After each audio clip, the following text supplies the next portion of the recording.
आइए इस क्वेश्चन को देखते हैं जो मासा पे डिपेंड है नंबर सिस्टम में, हाईएस्ट कॉमन फैक्टर पर। अगर 65 और 117 का जो मासा है 65 m माइनस 117 के रूप में दर्शाने योग्य हो तो m का मान बताओ। कहने का मतलब ये 65 और 117 का जो HCF होगा, हाईएस्ट कॉमन फैक्टर होगा, वो किसके रूप में लिखा जा सकता है, इस फॉर्म में रिटर्न किया जा सकता है। इस तरह से इसको रिप्रेजेंट कर सकते हैं, यानी कुल मिला के इसका और इसका मासा इसके बराबर होगा। तो m का मान पूछा गया है। तो दो संख्याओं का मासा हम लोग भाग विधि से बड़े आराम से निकाल पाएंगे। करेंगे क्या, जो छोटी संख्या है उससे जो है बड़ी संख्या को भाग करते जाएंगे और तब तक करेंगे जब तक शेषफल शून्य ना आ जाए, जीरो ना आ जाए, जो उसका जो है रिमाइंडर जीरो ना आ जाए। तो करेंगे क्या, कितनी बार जा रहा है ये, एक ही बार ले जाएं, 65 एक कम 65, दो बार ले जाएंगे तो ज़्यादा हो जाएगा। तो कितना 65 हो जाएगा। 7 में से 5 घटाओ, कितना मिलता है, 2 मिलेगा सब्ट्रैक्ट करने पर। और यहाँ कितना है 11 6 कितना आ रहा है, 5 आ रहा है, 5 2 7 6 5 11।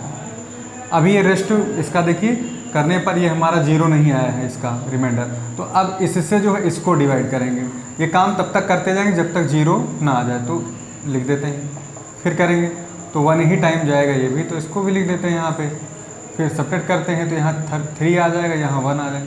अभी भी रेस्ट आ रहा है इसका, तो हम क्या करेंगे, इस 13 से इसको डिवाइड कर देंगे। तो ये काम तब तक चलता रहेगा। 13 चौके कितना हो जाएगा, 52। अब ये जाके यहाँ पे रिमाइंडर कितना दे रहा है, शून्य दे रहा है। तो किससे ऐसा करने पर हुआ, तो ये 13 हमारे पास आया जिसने रिमाइंडर हमको क्या दिया, जीरो दिया। तो यही इसका क्या हो जाएगा, मासा हो जाएगा। तो 65 113 का जो मासा होगा, 65 व 113 का मासा इन्होंने कहा है मैं किसके बराबर हूँ, इस फॉर्म के बराबर हूँ, यानी इस चेहरे के बराबर हूँ, इस रूप के बराबर हूँ। तो इस प्रेजेंटेशन के बराबर है मासा। सवाल ने कहा दर्शाने योग्य हो, मतलब जो मासा है वो इसके बराबर हो।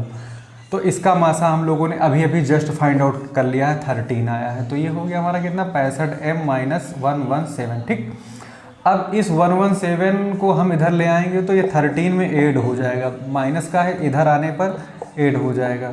तो कितना आएगा यहाँ पे, 65 m आ गया। ठीक है, अब ये 117 में 13 ऐड कर देंगे तो ये हो जाएगा 130।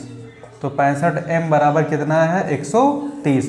तो m बराबर कितना हो जाएगा, आप m निकालेंगे तो ये मल्टीप्लाई में चीज़ है, तो बराबर के उस पार आएगी तो डिवाइड हो जाएगी।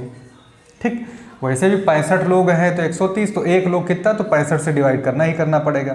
तो 65 से जब डिवाइड कर देंगे तो इसका आंसर कितना आएगा, 2 आएगा। कट हो गया, 65 का दोगुना ही तो 130 होता है। तो आंसर क्या आ जाएगा इसका, बी ऑप्शन इसका सही होगा।